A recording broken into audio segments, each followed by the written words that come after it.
Hey, what's up, people? Welcome to my review and in-depth analysis for Solo, a Star Wars story directed by Ron Howard and written by Lawrence and Jonathan Kasdan. So we got a father-son thing going here in the script writing department. Now, initially I was totally against Solo, a Star Wars story, a Han Solo movie. I thought it was absurd when it was announced. I thought it was a total waste of time. I thought it was a backwards effort at the current ownership of Lucasfilm, Disney, and Kathleen Kennedy, trying to be like Marvel, trying to be like the MCU, only it was a backwards approach because the MCU started out with the Solo movies first. They did the origins of each individual character first, then came and did their ensemble piece, the Avengers, right?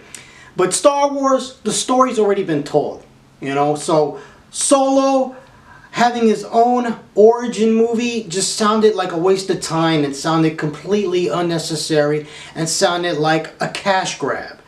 Now, what ultimately made me come around to even checking the film out was that I'm a big fan of the Young Indiana Jones Chronicles. So that was a Lucasfilm project that came out in the 90s, and it was a TV series, and yeah, it was about the adventures of young Indiana Jones. And even though the actor that played young Indiana Jones acts nothing like Harrison Ford's Indiana Jones, and I mean like not at all, there's no resemblance whatsoever, the show was good. I enjoyed that show, especially the second season that touched upon the World War I. I thought that was remarkable, and I love that show. And so when I took that into consideration, I was like, look, it's possible. It's possible to enjoy the film even though Harrison Ford isn't playing Han Solo. Because I thought about it. Well, I enjoyed Young Indiana Jones even though Harrison Ford didn't play Indiana Jones in that series. So I'll give it a try. However, there are some shortcomings to the film. There are things that I didn't like.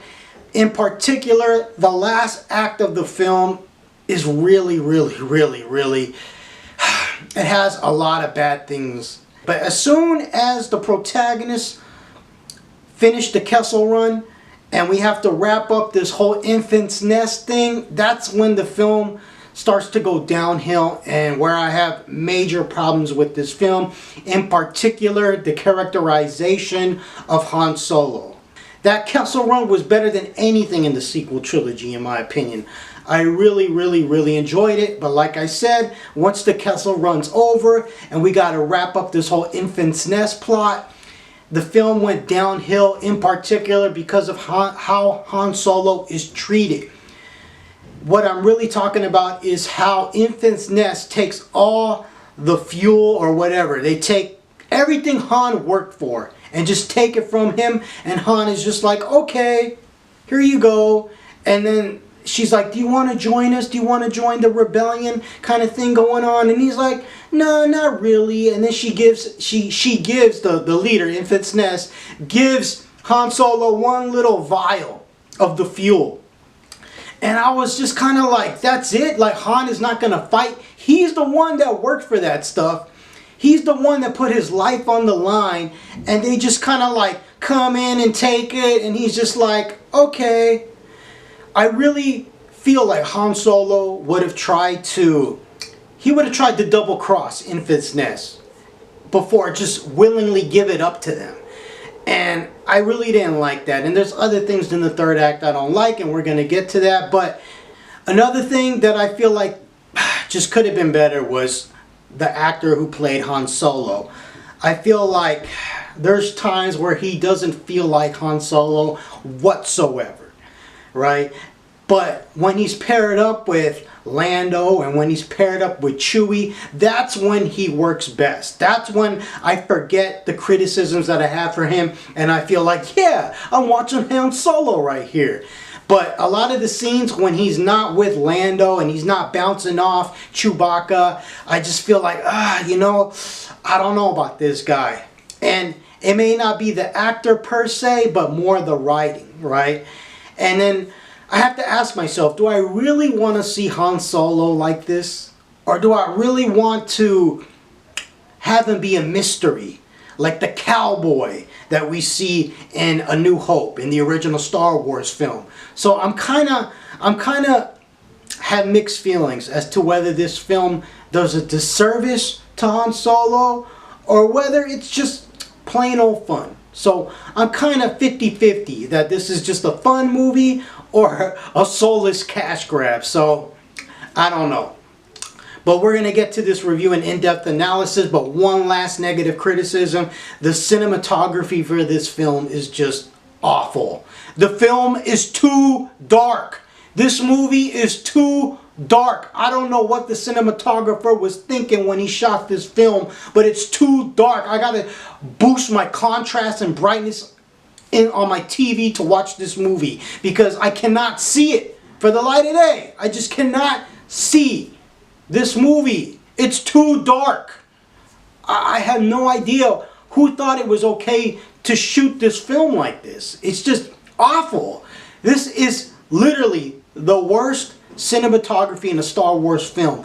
And if you know me by now, you know that I got a lot of criticisms to Attack of the Clones for the cinematography in that film, but that's just more like an artistic choice. You know, it was too colorful. The colors were oversaturated, I felt. Not enough shadows. But this is just like, you can't see nothing. You know, turn up the exposure on your film, man, on your camera. Yeah, so let's get started with this review and in-depth analysis of Solo, a Star Wars story. And another thing that influenced my decision to check out Solo was just the fact that Ron Howard directed the film. And Ron Howard is an outstanding director. I enjoy a lot of his movies. Apollo 13, A Beautiful Mind, The Da Vinci Code, and he also has a long history of working with Lucasfilm. I mean, he was one of the main characters in American Graffiti, George Lucas's second film that he ever made. And not only that, Ron Howard also directed Willow, a much underrated and outstanding fantasy film that was released by Lucasfilm in the 80s. So if you guys haven't checked out Willow by Lucasfilm, directed by Ron Howard and written by George Lucas, I recommend it, especially if you like fantasy films. It kind of has The Hobbit vibe to it, and I totally believe it was inspired by The Hobbit. But yes, this and The Young Indiana Jones was one of the main reasons why I chose to give this film a chance. Now, since I gave it a chance, my overall feelings of the film are mixed. And one of the main reasons why is because I feel like the film was not character driven enough. It wasn't driven by story. It was driven by plot. The film starts out great in making us care about a potential conflict that's going on inside of Han. And it just totally gets abandoned by the end of the film. And it just totally, by the end of the film, it just feels like it becomes a checklist of things. So one more thing that has to be noted before we dive into this review is that some people feel that this was a cheap cash grab, and I initially thought that as well. But to my discovery, I found out that this film actually began its initial pre-production on behalf of George Lucas. So George Lucas is the one that came up with an idea for a Han Solo movie. And I thought that was kind of interesting. I'm not saying it was a great idea, but, you know, it's just interesting nonetheless, because a lot of people are accusing Disney of making this cheap cash grab and trying to imitate the Marvel Universe. But it turns out that George Lucas came up with this idea for a Han Solo movie. So I thought that was interesting and something that we should consider. I appreciate the modest attempt at trying to create an opening crawl with the explanation of the current state of Corellia and Lady Proxima's influence on the youth trying to survive there. And it was a trip to see Corellia on the big screen because it was a world that I read about and has such a deep history in Star Wars lore. I read about Corellia and all the Expanded Universe books and could only imagine it, and seeing it on the big screen and finally getting a visual representation of this world was awesome. I also like the opening sequence, especially because of the scene where Han Solo steals the speeder. I think director Ron Howard did an outstanding job at creating some tension and giving the film a great momentum for the opening sequence. Now, one of the main criticisms that I have for this film are the cinematography. It is bad. Now, if you've seen my Attack of the Clones review, it's one of the things that I just keep blasting that film over. It was the cinematography. Now, in this film, I feel like the cinematography is atrocious. It is too dark. Everything is dark. Everything is like either a dark gray, black, brown, and even like scenes that are in the day. Like in the snow, like the train sequence in the snow, everything is so dark. Now, I bought this film in 4K, and I bought the 4K disc, and I'm like, it's awful. It's like there's no difference between the 4K disc and the Blu-ray disc. I've seen the difference between 4K Blade Runner and Blu-ray Blade Runner, and you could totally see the difference. Now in this, it was just a waste of money, and I just kept looking at the screen, and I was just like, why is it that I can't see nothing? It's like all the dark colors feel like they bleed into one another, and there's not enough contrast. And you feel like you want to reach for your remote and increase the brightness of the screen in so many sequences. And I'm looking at the movie, and even though I appreciate the set design, the creature effects, and the costumes and things like that, the cinematography really fails to capture some of that glorious work that the production team implemented on this film. And there's just so many moments in this movie where I'm just like why does it look like that? You know, reviewers watch dozens of movies all the time, and when I watch this film on my 4K television, it's like it's like almost like I have a window open behind me, and you know, when you could see the reflection from the outside light bouncing off the screen. I never get that with any of my movies because the contrast and the colors are so brilliant that you can see what's going on. But in this film, it's like I can see the white wall behind me because the whole thing is too fucking dark. And I just don't know for the life of me why they chose to shoot this film like that. Why did they choose to photograph the film like this? I mean, was it an attempt at doing something stylistically different? Because if they did so, they failed. Now, whereas with Attack of the Clones, my major bone to pick with that film's cinematography was just how all the colors were just too saturated. In this film, everything is just too dark. So in fact, I think the cinematography is worse for this film because I could barely see what the hell was going on. Whereas Attack of the Clones, sure, the colors are too bright, everything looks way too pretty, the colors are too saturated, but guess what? At least I could see what the hell's going on. I think maybe this film was attempting to be dark and gritty, but dark doesn't literally mean film the thing fucking dark. You know what I'm saying? So that's one of the major issues that I have with this film. The cinematography is bad, and I don't know why Ron Howard chose to approve of this. I mean, the guy is a wonderful filmmaker, and I think he did a great job with the action sequences and with the material he was given, because the major faults of this film are not the directing, in my opinion. It's the writing and the cinematography. Now, I really enjoy Emilia Clarke from Game of Thrones, and I think she has decent chemistry with the actor who plays Han Solo. In regards to the coaxium plot device, I have very reserved and mixed feelings about this. I don't like how the coaxium is introduced in the beginning of the story, and I'm speaking mainly about the Lady Proxima sequence in this film, and how it later becomes the most important plot point in the overall film. I feel that it feels too contrived, and the story feels too aware of itself.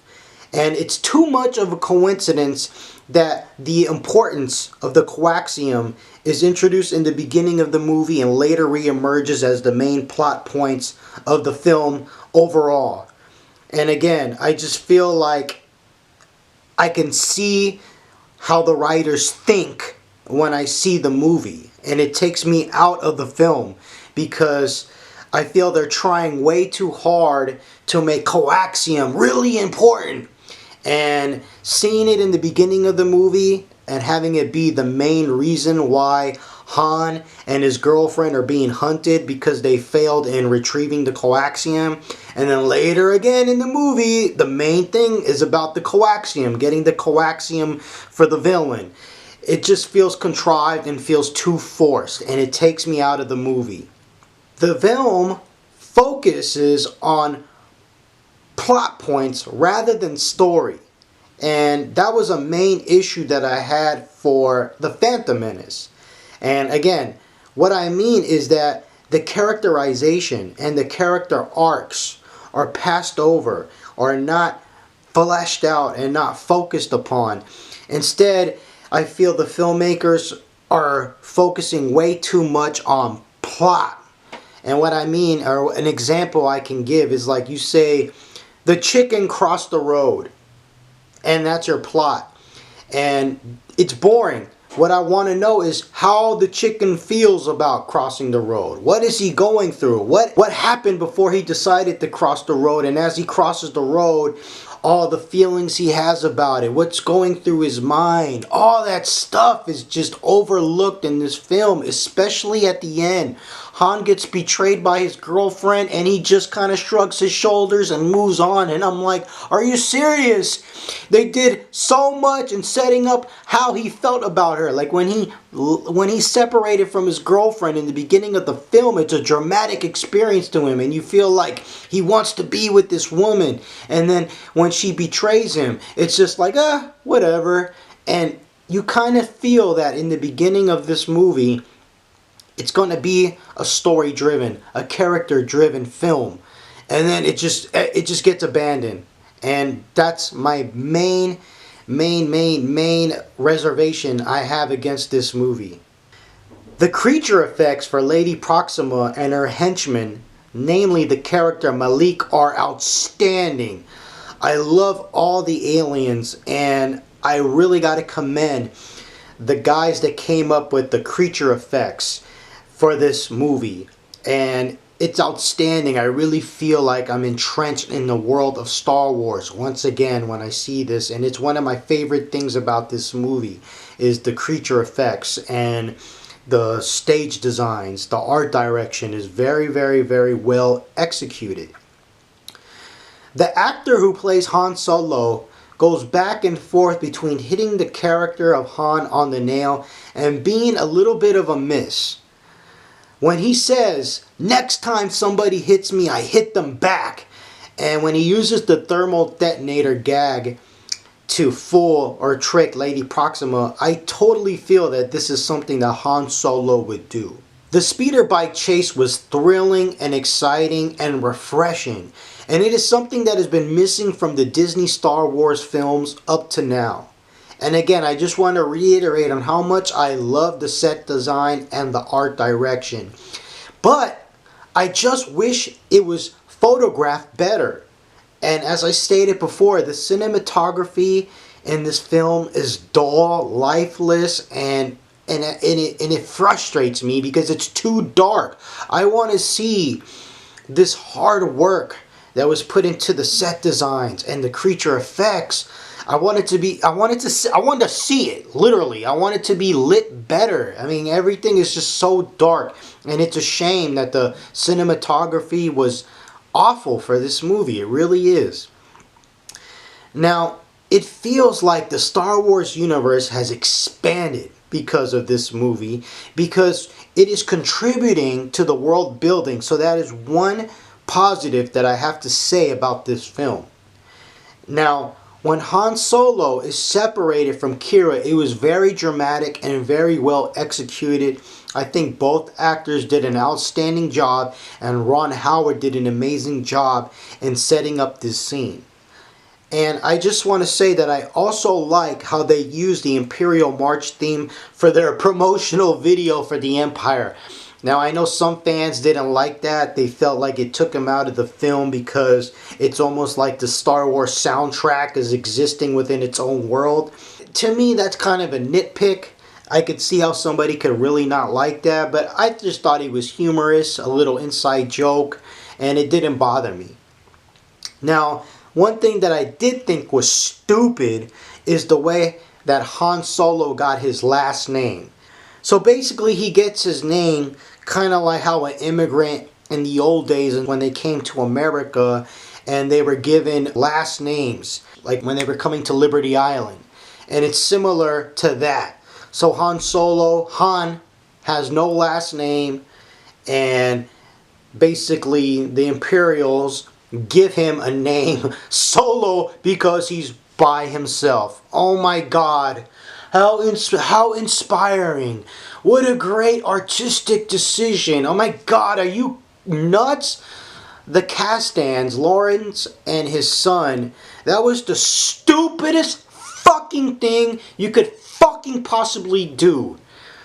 I mean, it's pathetic. It's pathetic that these Hollywood elite writers are getting paid tens and thousands of dollars to come up with such uninspirational, a pathetic and unimaginative decision.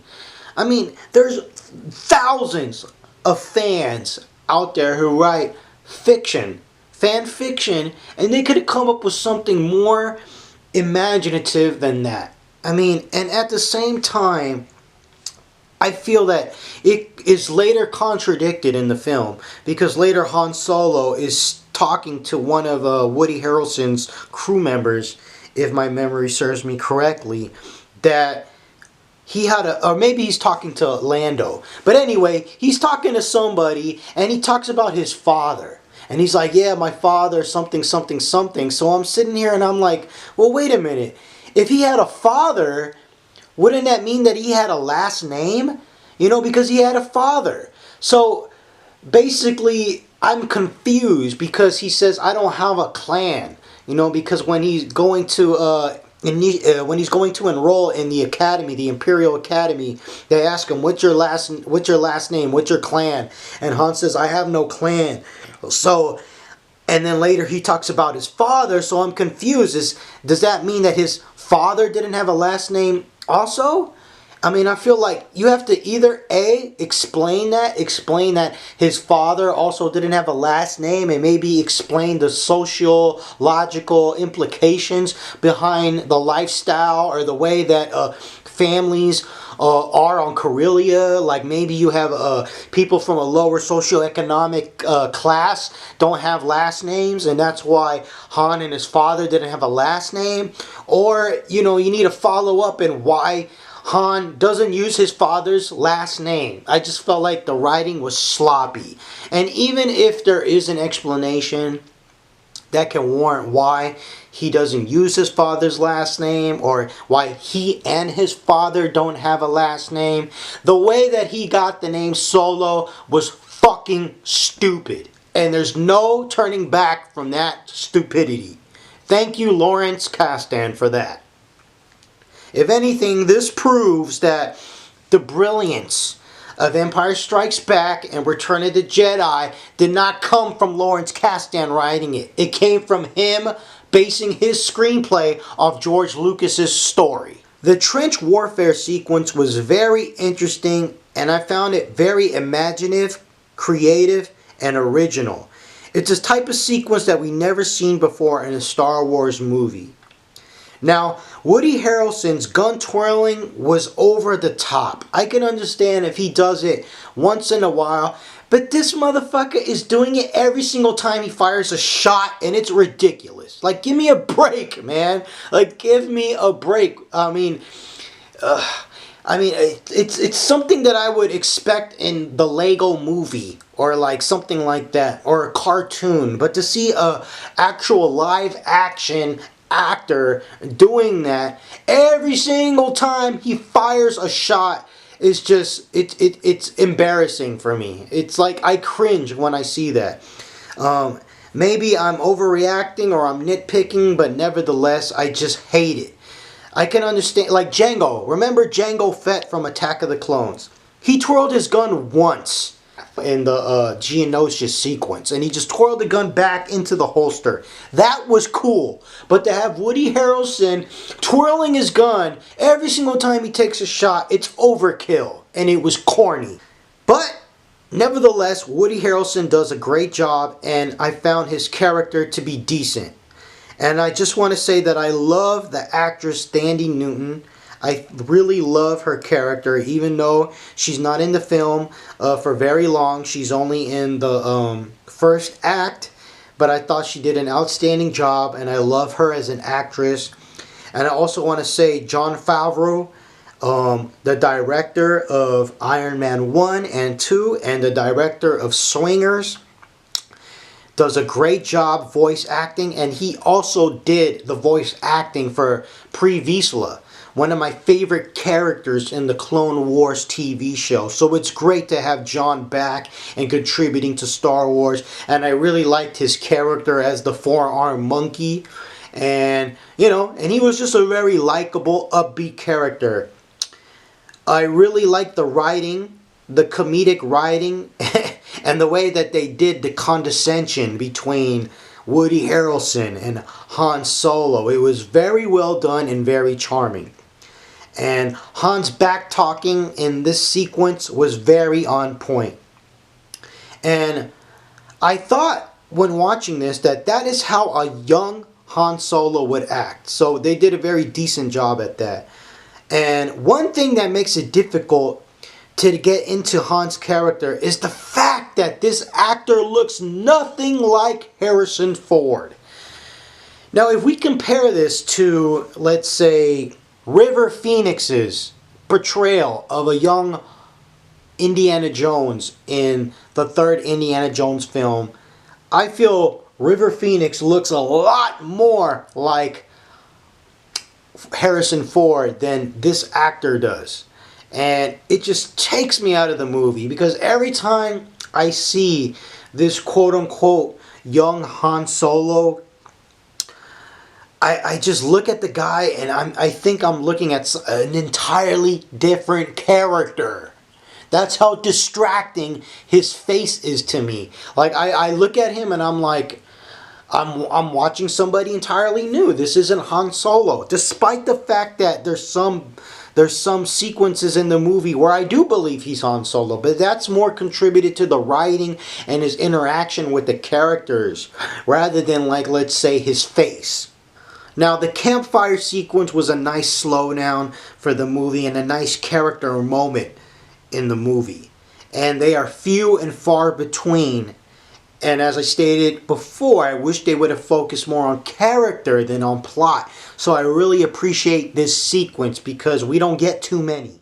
Now, one of the things that I truly love about this film is the way that Han met Chewie and the way it was depicted. The way it went down was exactly how I would envision the way Han met Chewie. When I initially first saw this scene, I thought it was hilarious and heartwarming.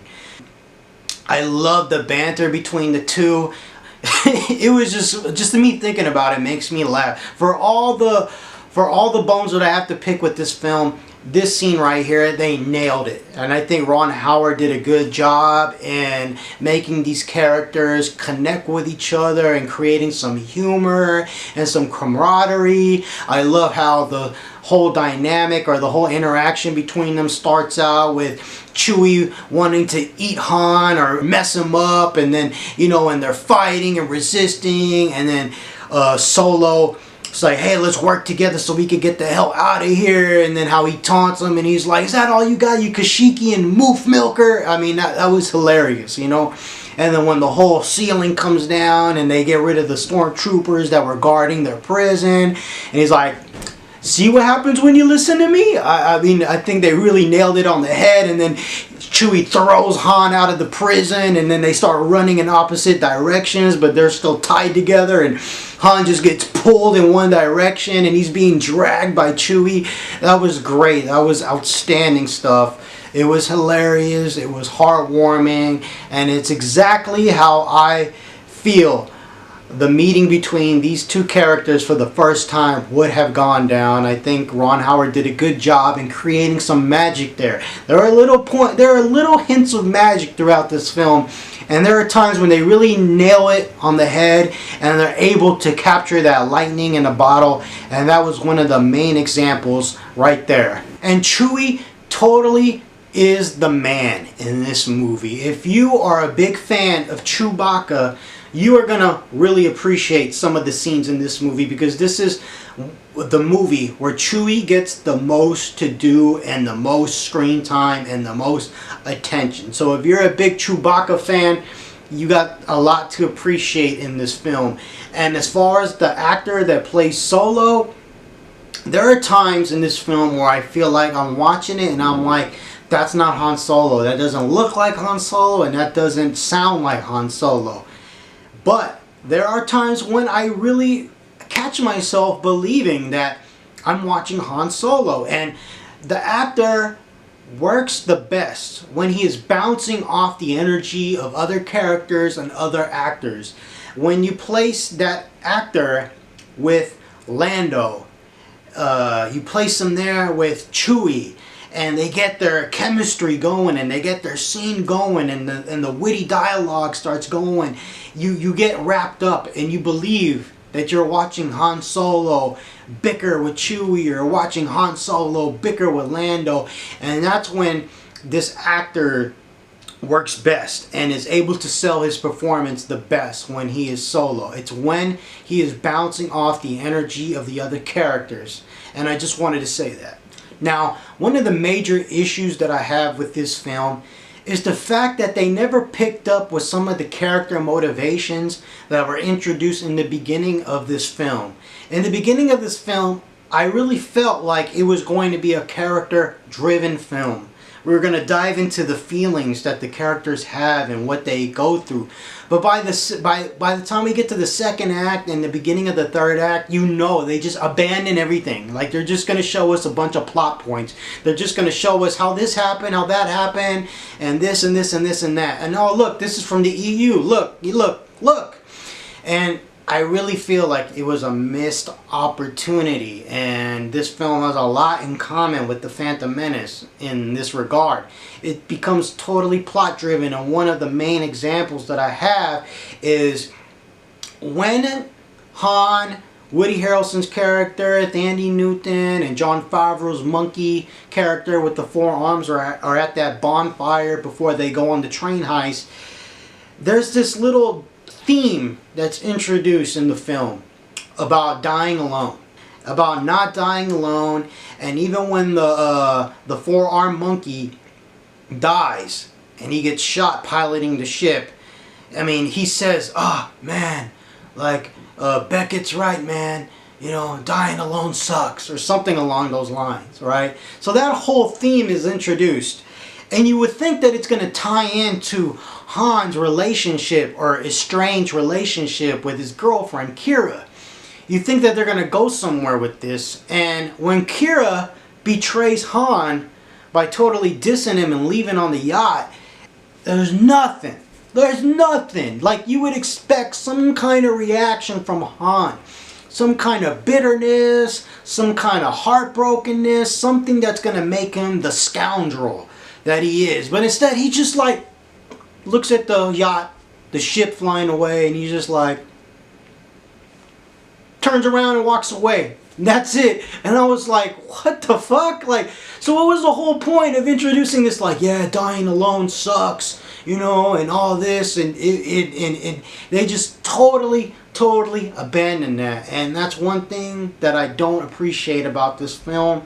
It was just a wasted opportunity at diving into the feeling of these characters. Like, the whole film, Han is trying to reunite with his girlfriend, and when he does, he's trying to figure out some way that he could cut through all the seediness and all the dark world and all the seedy and criminal world that he has to go through. He's trying to maneuver through it so he can be with her again.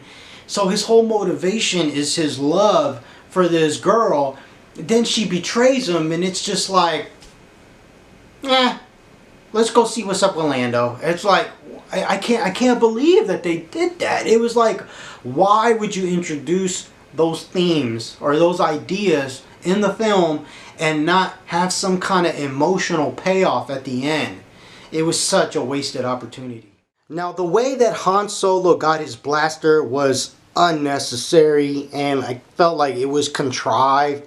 It was forced, and it just kind of took me out of the movie. I mean, I really didn't need to see that. It's like you're placing too much emphasis on these, on these like these novelties that Han Solo has. Like, let's show where he got his gun. Let's show where he got his last name. Let's show where he got his iconic vest. It's like, I'm really surprised they didn't do that. I mean, it's just kind of lame, and it takes me out of the movie. Like, I don't care about your little checklist of things that you want to check mark, off Han Solo visual iconography. It's like, I'd rather have you develop his character than do all that.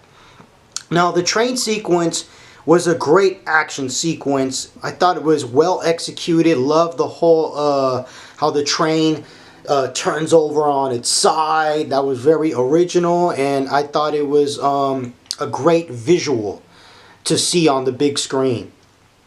The Enfys Nest character was awesome. I liked her a lot. She felt like a female Boba Fett, and I thought she was a great character. She was very intimidating until she took the mask off, which we'll talk about later.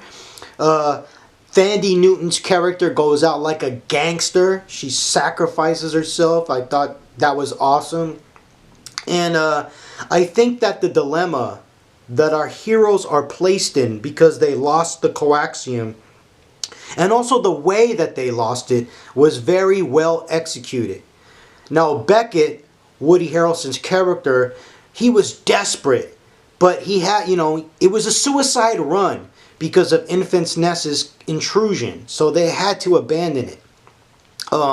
The sequence, this train sequence, should have been shot brighter, and I don't know why it had to be so dark. I mean, it's shot in the snow, so you have this opportunity, because snow is white, so you have this opportunity to make it, bright and just illuminate the damn thing more, but it just feels very flat visually as in regards to the cinematography, and I just wish that it was shot brighter, because it's kind of difficult to see exactly what's going on for me. Now, regarding the Crimson Dawn yacht sequence, I really enjoyed the bizarre nature of it. And once we go inside the yacht, all this weird and bizarre aliens, and I really love the whole duet that's going on between the human female and the alien, who's like almost like this little head in a jar, and how they're using like these like kind of like vocal synthesizers to sing. It's bizarre in a good way. The villain of Crimson Dawn is serviceable, but he's not the best villain, but he's portrayed by a great actor, and I felt his underlying rage to be very intimidating. And I also want to say that I love seeing the vibroblades on the big screen, because I read about those in the expanded universe. So to see them on the big screen was awesome. And here in this sequence, Han is reunited with his girlfriend, Qi'ra. And she's a different person now. And Qi'ra did what she had to do to survive. And she kind of got pimped out by Crimson Dawn. Or so it seems, because the twist at the end is that she craved power, and she kind of betrayed Han and the boss at the same time. And it turns out that she's more than just one of Crimson Dawn's little bimbos. And I felt that this depiction of her grabbing for power, I wish I could have seen more development in this regard, like maybe private moments where she's conniving and conspiring against everybody. I felt that this depiction of craving for more power could have been more strong and more dramatic and explored a lot more. Now, the sequence with Dryden, Han, Beckett, and Emilia Clarke had a lot of tension, and the condescension and the wit and the threatening nature of the scene and the humor that was interjected was very well done and very well acted. And also seeing the Pikes on the big screen was awesome. And also it was awesome to see the Spice Mines of Kessel on the big screen as well. Because I read about all this in the expanded universe, and it's great to see it finally in a live action film. And the same can be said for the Sabacc poker game. I mean, I read about that so many times in all these expanded universe books, and to see it on the big screen in a live action film was very welcoming. Now, in regards to Donald Glover and his portrayal of Lando Calrissian, I thought it was an outstanding performance. If we just say how Donald Glover worked with the material that was given to him, I can tell that he tried with all his heart and that he is a true fan of all these characters. Now, I may not agree with how the character was written in some aspects of this film, but as far as his level of dedication and his acting abilities, he deserves to be commended.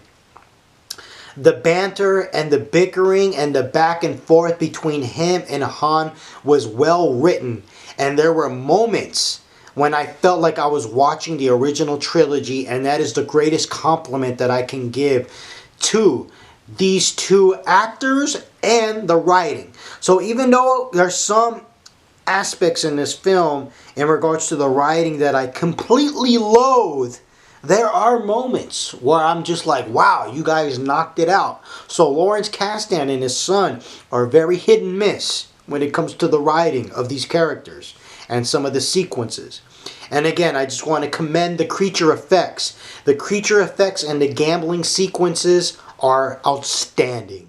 Now, another major issue that I have with this film, and this is a big one, because I really feel like it kind of hinders a character that I really love, and I'm talking about Lando. I think it is ridiculous, stupid, and an atrocious mistake that Lando never followed up on the ship that Han lost the bet to. So remember this, they have a bet. You know, they're playing Sabacc when Han is trying to get Lando to lose his ship so they can go to the Spice Mines of Kessel and get the coaxium. And before Han loses the bet, he says that he has a ship. He says, I got a ship, and and he says the name of the ship, and everybody around the gambling table is like, oh wow, that's an expensive, nice ship. And then Han loses the bet. And then immediately after, Lando's like, hey dude, where's my ship? And then like Han starts giving him the runaround and all this, and then the story kind of moves on, and we totally gloss over that, and we never follow up on the fact that Han lost the bet to Lando, and he owes Lando a ship. And then the story continues on, and then we reunite with Lando again at the very end of the film, and like Lando says, hey, where's my cut? And then Han is like, hey man, you abandoned us, da da da da da. Well, what Lando should really be saying is like, hey dude, where the fuck is my ship that you betted me and you didn't even have? You owe me a ship, bro. Where's my ship? But the fact that they introduced that little plot point and never followed up on it is just, oh my god. It's a terrible mistake, because in my mind, based on the Billy D. Williams Lando from The Empire Strikes Back and all the versions of Lando from all the novels and all the expanded universe material, Lando would never let that slip. He would be on Han like white on rice. Dude, where is my ship? You lost a bet to me. You said you had a ship. You didn't have it. Well, you better get me one. You owe me a ship, bro. Where the fuck is my ship? And the fact that they never even followed this up in the movie, the fact that they introduced that and never followed it up is a terrible mistake. It's a stupid mistake. It is unexcusable. In regards to the social justice warrior droid, I just want to say that thing was fucking stupid. Like, I'd rather have Jar Jar Binks back. I'd rather have a whole movie with Jar Jar Binks than what you did right here. When I watch Star Wars, I want to go to a galaxy far, far away. I don't want to see a social justice warrior droid. You know, I don't want to feel like I'm walking around on Berkeley, you know, in a Berkeley campus, and I don't want to feel like I'm at a protest. And in regards to the droids in these movies, the droid archetype being in every single Star Wars film, and I'm talking about the comedic droid, it's getting annoying. Does every single Star Wars movie need to have a comedic droid? It's getting annoying.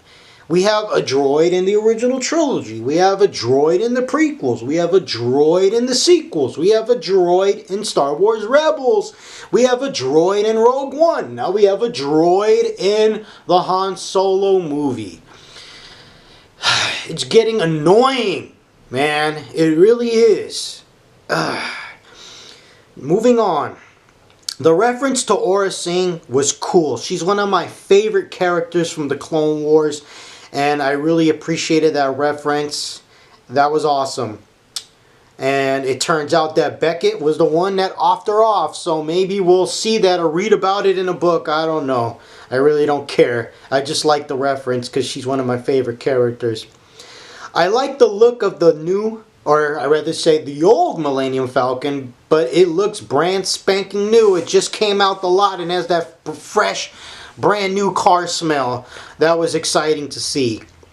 Now, the way that the social justice warrior droid kicked Han out of the cockpit was ridiculous. And Han Solo, or should I say the real Han Solo, would never tolerate that. Never in a million years. And I just couldn't for the life of me figure why they wrote this scene. I mean, are they just... It's like I'm watching the character assassination of Han Solo.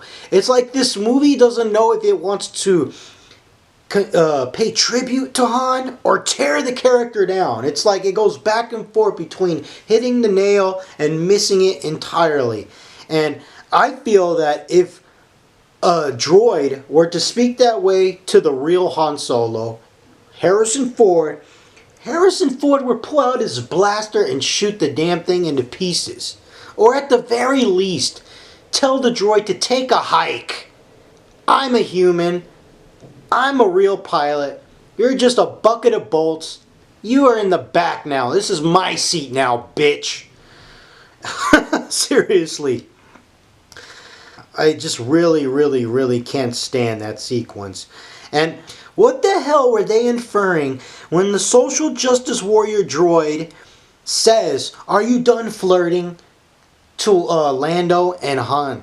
Lando Calrissian in Empire Strikes Back and Han Solo in the original trilogy wouldn't just be like, okay, yeah, we'll stop flirting. Let's get back to the mission. I feel like they would say something to that. They would be like, hey, you bucket of bolts, why don't you go in the back and get me a drink? You know what I'm saying? I don't know. It's just, it feels like the person writing this stuff has no idea how these characters have been solidified in the hearts and minds of the fans. And they're presenting these characters in sequences that feel bizarre. I just can't imagine these same characters from the original trilogy being in the same situations and some of these exchanges that they are being depicted in the Solo movie. It's just so bizarre.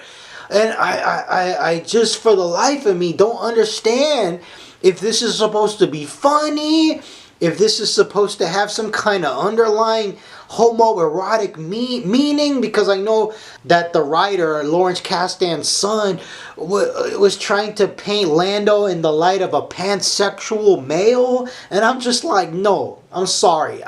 You will never in your life get me to fucking believe that Lando Calrissian is pansexual. And in fact, he's married in the Expanded Universe books after Return of the Jedi. And I mean, it just comes out of left field.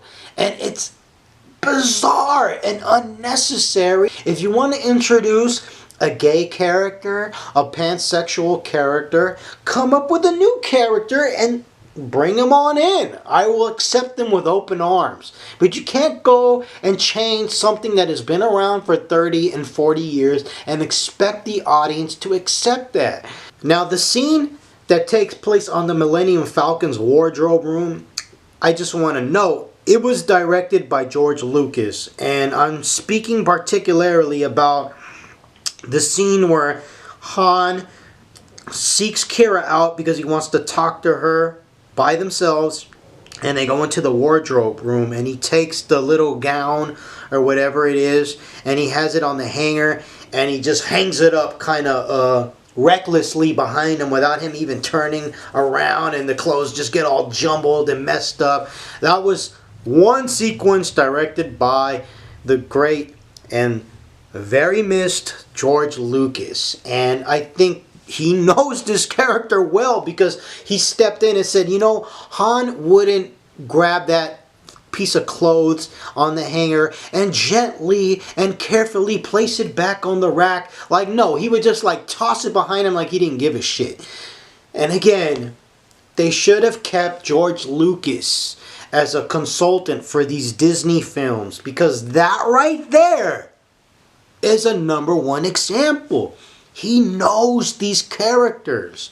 And a lot of the times, these new writers that are writing these movies for Disney, they just don't know the characters intimately enough. So much so that when they present their new product, many of the fans are like, what the fuck is this? This isn't Han. This isn't Luke. This isn't Leia. It's so sad. But moving on with this review. The whole don't trust no one and then being betrayed by the very person that told you that and having them being the mentor that brought up the character. It's very familiar and very similar to Indiana Jones 3. And I've heard many people say that this film feels like Indiana Jones in space. And I mean, why not? Lawrence Kasdan wrote Raiders of the Lost Ark, so it's gonna have that feeling, but there's just a sense of familiarity in regards to that little twist, and I don't know if it's a good thing, I don't know if it's a bad thing, it just is. I'm a little indifferent to it, and maybe that's not a good thing because you want to be excited and thrilled by these films. Now, again, the social justice warrior droids' sexual humor regarding Lando is bizarre, and it's not funny. It's not funny, and let me tell you why. So Lawrence Kasdan's son wants to retcon after the fact. The movie was completed, maybe an interviewer asked him a question, and he said, yeah, sure, Lando can be pansexual. Now, let me tell you why this is bizarre and fucking stupid. This little sexual, bizarre humor between the social justice warrior droid and how she is talking about Lando's affection or love for her. And, it's just weird. You want to know why it's weird? It's not the fact that Lando, like, let's just give the writer what he wants. Let's say Lando is pansexual. Why in the world would he fuck something that looks like a VCR? This social justice warrior droid doesn't even look like a humanoid. You know what I'm saying? The damn thing looks like a VCR with legs. So you're gonna sit here and suggest to me that Lando would get sexually attracted to a fucking thing that looks like a fucking VCR with legs? It is so bizarre and mind-boggling to me. And I just don't understand if this shit was supposed to be humorous or to be taken seriously, but it makes me want to fucking shoot myself in the fucking head. Now, let's imagine this instead. Let's imagine that Lando is pansexual, just for the sake of argument. And instead of the droid looking like a fucking VCR with legs. Let's say that the droid looked like a humanoid, kind of like Motoko Kusanagi from the Ghost in the Shell series. Or, one of the other million droids that exist that have a feminine figure and look like a female.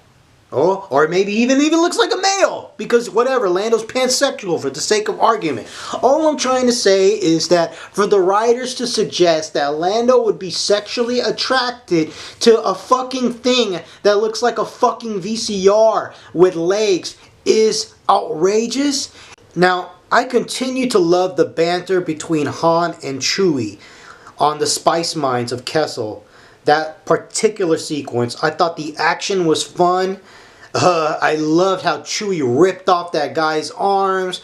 There's a lot of good beats within the sequence that capture that feeling of adventure that was in the original trilogy, and I really enjoyed that. I also like how Emilia Clarke's character used this martial art form that exists in the Star Wars saga called Terakasi, which was based off an old PlayStation 1 video game that is notorious for being horrible. So I thought that was kind of funny and a nice little inside joke that was there for very devoted Star Wars fans, because only a few people would remember that awful PlayStation 1 video game. So I thought that was hilarious. I also like how Chewie rescued his fellow Wookiees. That was a nice and heartwarming sequence there. Now, in regards to Lando mourning the death of the social justice warrior droid, I just thought it was too much, and it comes across as overacting. And it was just way too forced. It's like Lando has this deep, devoted love for his social justice warrior droid, and he'll never be the same. It's like, give me a fucking break, man. This guy, Lando Calrissian, didn't give a flying fuck about droids in Empire Strikes Back. That's the impression I got. I mean, he barely even acknowledged C-3PO's existence. I mean, when I'm introduced to Lando Calrissian in the original trilogy, I mean, I just felt like, that little sequence there when I see Donald Glover's version of Lando, crying over the droid, it makes me laugh. It makes me laugh because I know 100% in my heart that that is not Lando. And it's sad because I know Donald Glover put 1,000% into his acting and into his devotion, and it must be commended. But I just really felt that that little particular sequence was just off-putting, and it took me out of the movie. The chase through the Maelstrom was great. And again, I felt like I was watching the original trilogy at times. I love when Woody Harrelson's character goes, "I hurt my thumb," when he's in the little gun turret, and I thought that was hilarious. I had a great laugh with that. And any movie that can make me laugh earns some points. And again, this movie just goes back and forth. The writing goes back and forth between hitting the nail and missing it 100%. But when it comes to these little chase and these little action sequences and the way that the characters bounce off each other and the way they bicker and go and all that, that's when the movie really works. I love when the monster that exists within that little black hole, I like it because it kind of reminds me of similar ideas that were present in the TV shows, The Clone Wars and Star Wars Rebels. It may be one and not the other. It may be both. I can't remember particularly, but I know that there's a similar idea that is present in one of those TV shows, and if not both. I like Han's piloting, and I especially love the way that he used the Millennium Falcon to bitch slap that TIE fighter. That was great. That was outstanding. That is something that Han Solo would do. I also want to say something about how they infused the social justice warriors droid personality into the ship, or they put it's like database into the ship, and I really don't know how I feel about that. I mean, to me, it's unnecessary, and they say in the movie that the SJW droid, the Social Justice Warrior droid, L3, has like the greatest database to, you know, in the entire galaxy, and it's like, oh yeah, why? Oh, because it's convenient to the plot? Because of this one little plot point where you're gonna put this beloved character's personality into the Millennium Falcon so they can live forever? Like no, man. That was an awful character. L3 is a terrible character, a travesty, unnecessary, stupid character. And to say like, oh, now she's one with the Millennium Falcon, and you feel like, oh, now I'm watching the original trilogy and I know L3 is lingering somewhere in that Millennium Falcon, man. It's like, no. I don't like that idea. I think it was a terrible idea. Don't fix it if it ain't broken, guys. Lando telling Han Solo that he hates him, and then him replying, I know. It was funny. It was funny because it kind of, it's a throwback to when he says, I love you to Leia, but also, I think, like, again, when you get the actors and when you get the characters to bounce off each other, it works. But some of these solo moments and some of the downbeat moments, the film, it misses. But that particular exchange was funny. Now, in regards to the Enfys Nest character, I was fine with her up until the very moment that she took off her mask. Once she took off her mask, the character, in my opinion, just sucked. And the reason for this is because they took off her mask and they revealed her to be this little girl, practically. And it's ridiculous to think that this little girl was doing all that ass kicking during that train heist sequence. Now, I have nothing against a female action heroine doing her thing, kicking butt. But it would have been so much better and given the whole scenario so much more merit if she had taken her mask off and she would have been some woman like Brienne of Tarth from Game of Thrones, the same actress that plays Captain Phasma, or if it had been some Lucy Lawless kind of woman from Xena Warrior Princess, you know, an actual woman that can do some ass kicking. But this little girl, like, give me a break. There's no way you could get me to believe that this little girl was the same one during that train heist kicking Beckett's ass. Like, it's stupid. It's another, like, nonsensical Disney kind of move. Like, being like, look, it's a little princess. She could be a warrior, too. Like, oh, my God. Like, no, I'm sorry. The reveal of her true face when she took her mask off ruined this character for me. Enfys Nest is a joke. Simply because of that. You know, and it's just like, and what makes it worse is at the very end when she basically like steals the coaxium from Han Solo, and then she's smiling and being like, I know you're gonna join the rebellion one day.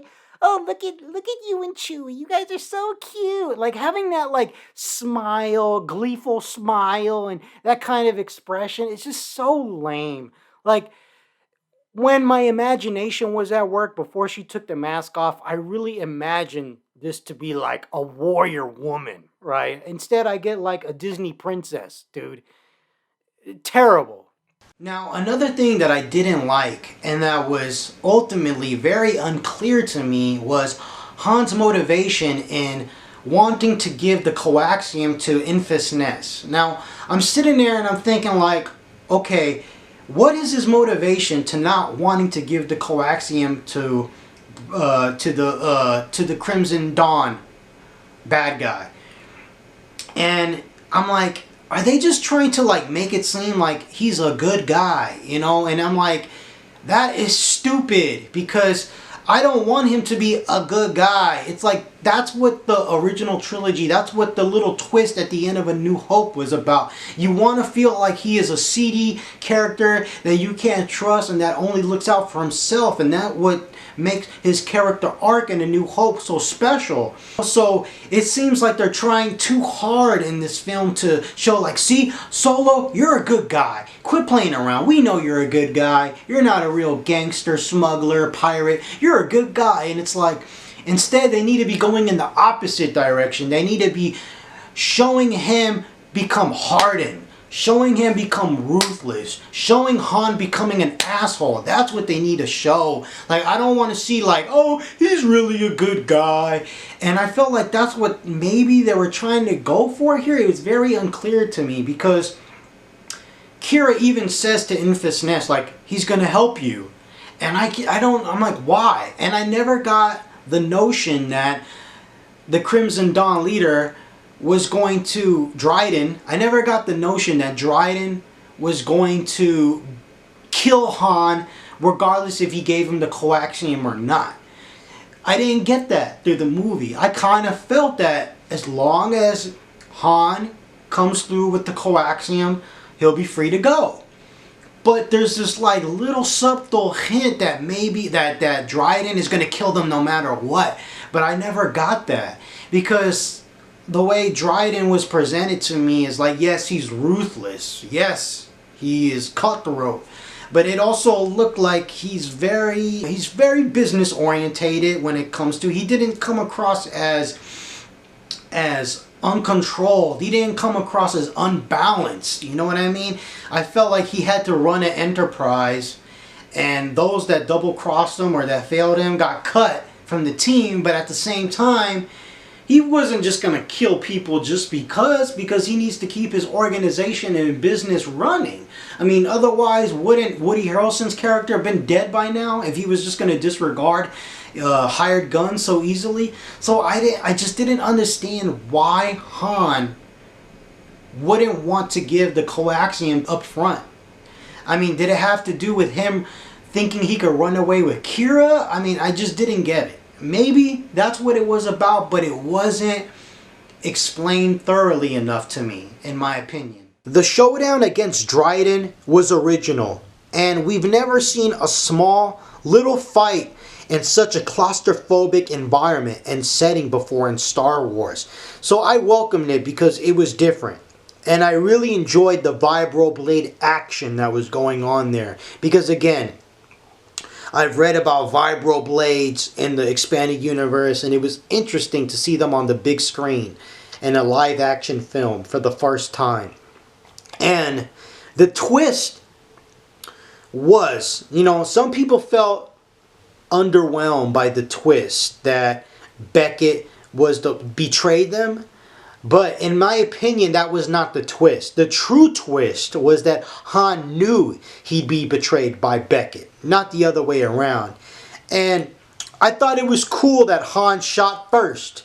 Now, you could say that was kind of corny and contrived, but I liked it, because how many times have we seen in movies the cliche where the bad guy delivers a speech for like 2 minutes and the audience is looking at the screen and saying like, man, why don't you just shoot the guy, and get it over with. So I really appreciated that Han did that, and it was cool. It was a nice little sequence right there.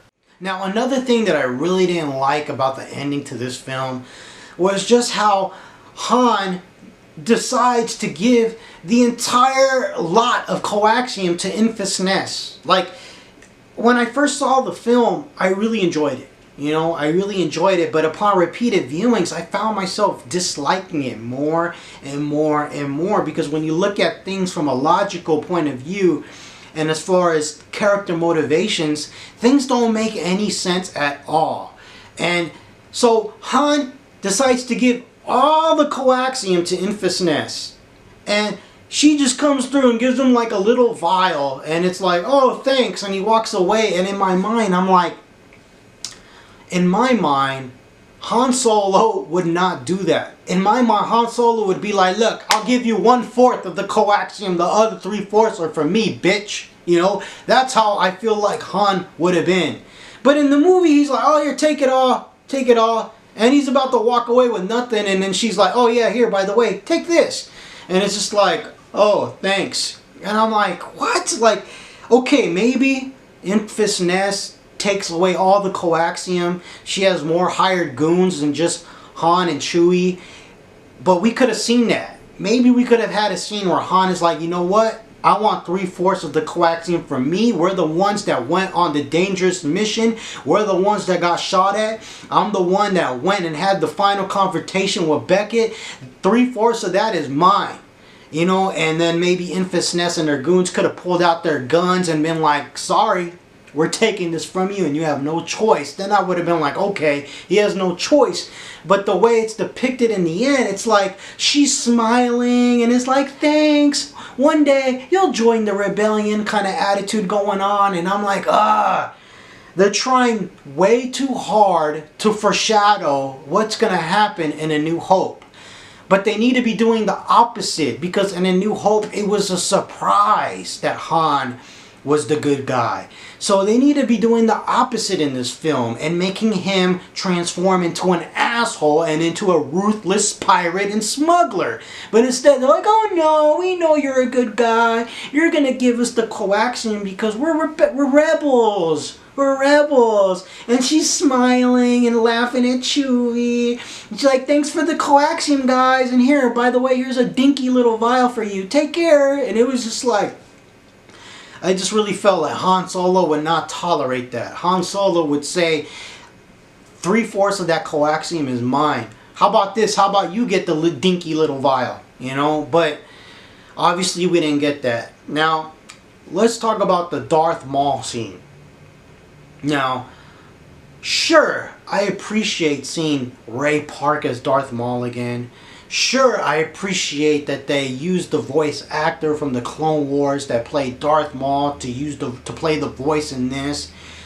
And sure, a part of me appreciates it, but at the same time, I feel like it was such a stupid and cheap attempt at fan service.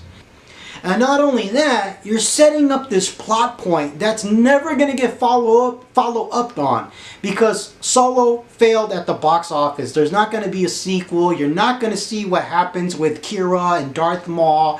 And not only that, when this film came out, Darth Maul, his character already came to an end. He had died in the TV show Rebels.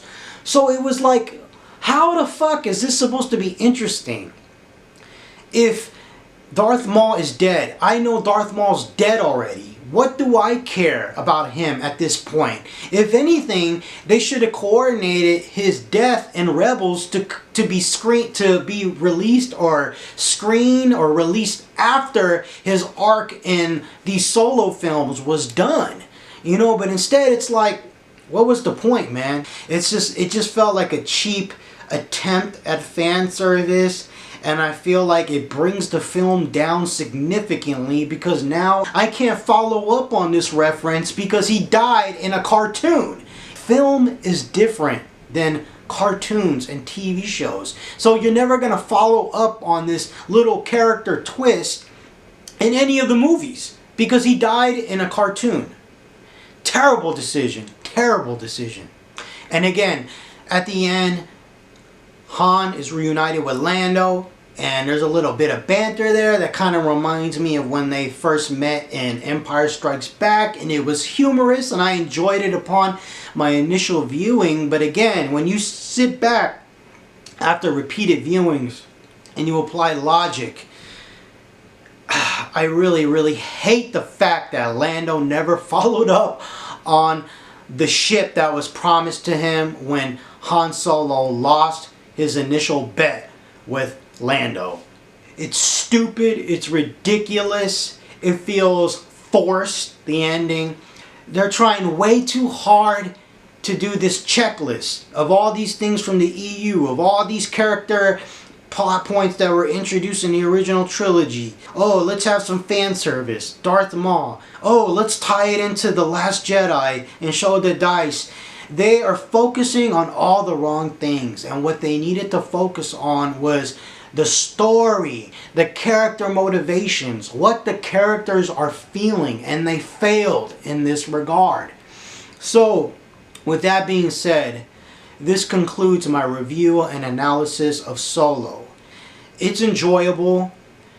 It's funny. There are humorous moments, but when you sit back and apply logic to some of the plot points that are in this film, you feel like the focus was not to tell a story, was not to explore the character motivations for Han Solo. Instead, you feel like the movie was too concerned with showing us this, showing us that.